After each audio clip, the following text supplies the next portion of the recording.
Good morning and welcome to Exposure Box. It's Monday, the 27th of January 2020, and we're here to give an update on what's happening in local people's attempt to try and prevent the council from giving away Victoria Hall, Prince's Hall and other associated rooms.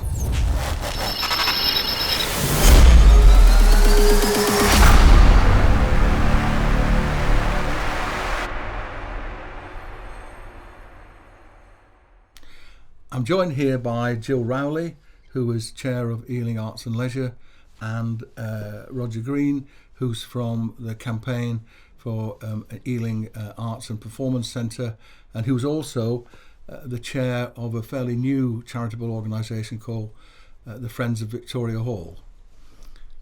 If you want to find out more about the history and about anything to do with the campaign, just Google Friends of Victoria Hall.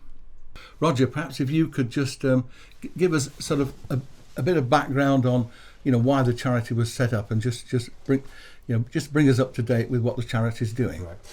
Well, Eric, the Friends of Victoria Hall was set up initially by a group of concerned residents groups who had decided to take a stand against the council's attempts to take over and sell the Victoria Hall, which, despite them not actually owning it and removing it pretty much from the providing benefits to the local community, which is what it's been doing since 1893. So it turned out there was an angle. This has been going on for about 5 years. The council's been working on this for about 5 years. And the most recent development has been that the council's attempted to get the Charity Commission to change the rules of the trust, which was set up to ensure that the hall benefited the people of Ealing. That consultation finished at the beginning of January, and it had a terrific response from the people of Ealing. The Charity Commission has said they had what they call a considerable number of representations, to the extent that it's likely to take 2 or 3 months for them to decide whether they allow this change. Right. And we had a 2,000 signature petition as well. Yeah. I think one of the biggest ever petitions about a local issue in Ealing. A great response. Our own representation, as the Charity Commission would put it, turned into a 644-page document drafted by the nation's leading charity lawyers, who just kept finding things that they were shocked and horrified about, and really it turned from being a fairly simple, £4,000-ish worth of legal advice job. The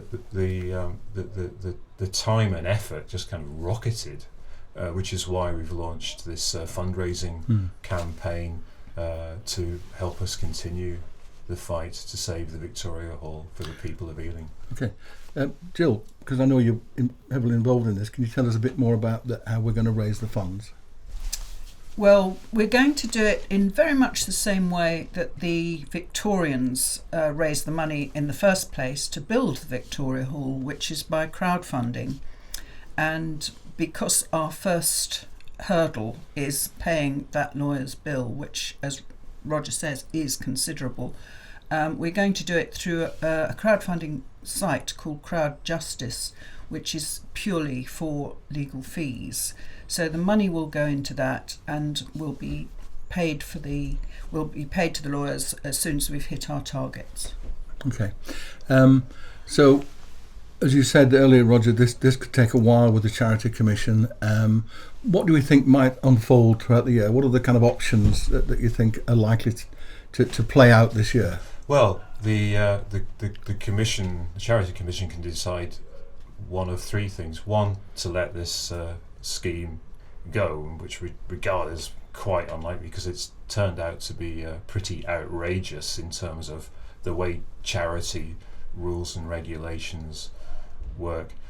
Second possibility is that it just gets rejected in its entirety. And then the third possibility is that some kind of amended scheme is put up in its place. One of the things that may be done to it is to secure better access for the people of Ealing to the Victoria Hall if it was to become part of a hotel.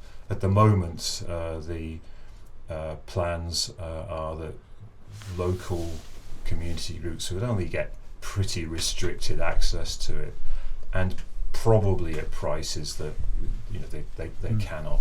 Well, those prices are already unaffordable, and speaking as chair of Ealing Arts and Leisure, I can tell you that countless local community groups, art groups, orchestras, University of the Third Age and many others, they've just been priced out because every time the council gets into a financial fix, it ups those fees, as a result of which the Victoria Hall doesn't get let to anybody very much. And indeed, other users of the hall, the NHS actually has been a big user of the hall historically for running blood donation campaigns, for running workshops for people that are trying to give up smoking or to recover after serious heart conditions. So there's a big wide range of users who are likely to be priced out. Well, related to that, I mean, I'm vice chair of Ealing Sabre NHS. Ealing Sabre NHS has used the hall for campaign meetings as well. So a lot of campaign meetings have been held there. The other thing I would say is that outside the scheme, what is not inside the scheme are these protections for the inexpensive use of the hall by local communities in perpetuity. It's a separate document. It's not part of it. So anyway, what we're going to put on the exposure box site is the details of crowd justice, how you can give money, and given the fact that as well as paying this initial bill, there's likely to be future legal action, we'd like you to seriously encourage yourselves and other people to contribute towards stopping this loss of this incredibly valuable, huge public space. Thank you very much. Please join us again for Exposure Box soon.